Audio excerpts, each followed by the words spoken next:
Hello दोस्तों, स्वागत है आप सबका। देखिए यहाँ पर 10th क्लास का है वास्तविक संख्याएं, रियल नंबर्स। वास्तविक संख्याएं क्या है और 10th क्लास का जो बैच है 2027 का स्टार्ट हो चुका है। और देखिए इसको किस तरह से बनाएंगे। रियल नंबर वास्तविक संख्याएं नंबर्स को करने के लिए सबसे पहले देखिए प्राकृतिक संख्या, जो प्राकृतिक संख्या है, प्राकृतिक संख्या किसे कहते हैं? जैसे गिनती के संख्याओं को प्राकृतिक संख्या कहते हैं। तो जैसे 1 2 3 4 5 इस तरह से लिख लेंगे। प्राकृतिक संख्या के बाद आता है पूर्ण संख्या।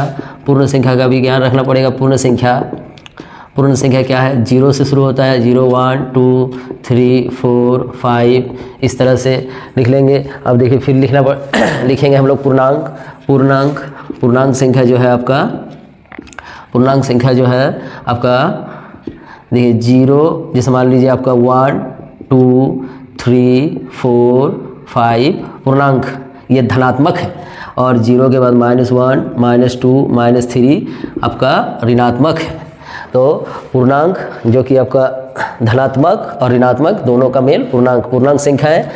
वास्तविक संख्या को ज्ञात करने के लिए इन सारी संख्याओं का जानकारी होना बहुत ही ज़रूरी है। अब देखिए यहाँ पर जैसे हम लोग लिखेंगे परिमेय संख्या।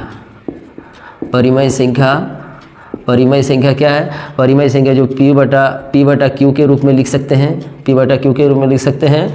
और Q जो आपका नॉट इक्वल टू 0 होना चाहिए। Q का मान नॉट इक्वल टू 0 होना चाहिए। तो इस तरह से लिख लेंगे। अब देखिए परिमेय संख्या जो है, अब अपरिमेय संख्या क्या है? परिमेय संख्या आप 3 बटा 4 7 बटा 5 इन सबको परिमेय संख्या कहेंगे। अब देखिए अपरिमेय संख्या जो है आपका, अपरिमेय संख्या आपका √3 √2 ये सारे अपरिमेय संख्या है। तो वास्तविक संख्याएं परिमेय संख्या और अपरिमेय संख्या के समूह को वास्तविक संख्याएं कहते हैं। अब देखिए वास्तविक संख्याएं जो हम लोग निकालेंगे, यूक्लिड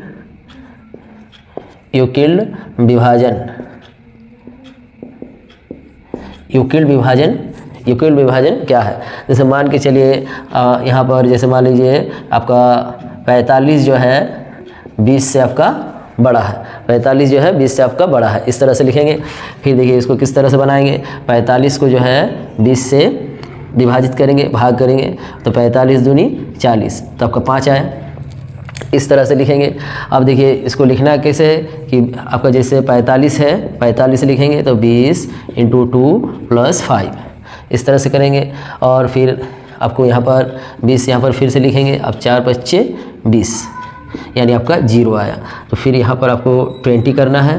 5 × 4 + 0 यानी शेष फल आपका 0 आना चाहिए। तो इस तरह से यहाँ पर जो HCF जो आपका होगा 5 होगा। इस तरह से यूक्लिड विभाजन एल्गोरिथम से मान निकालेंगे। इसके लिए थैंक यू।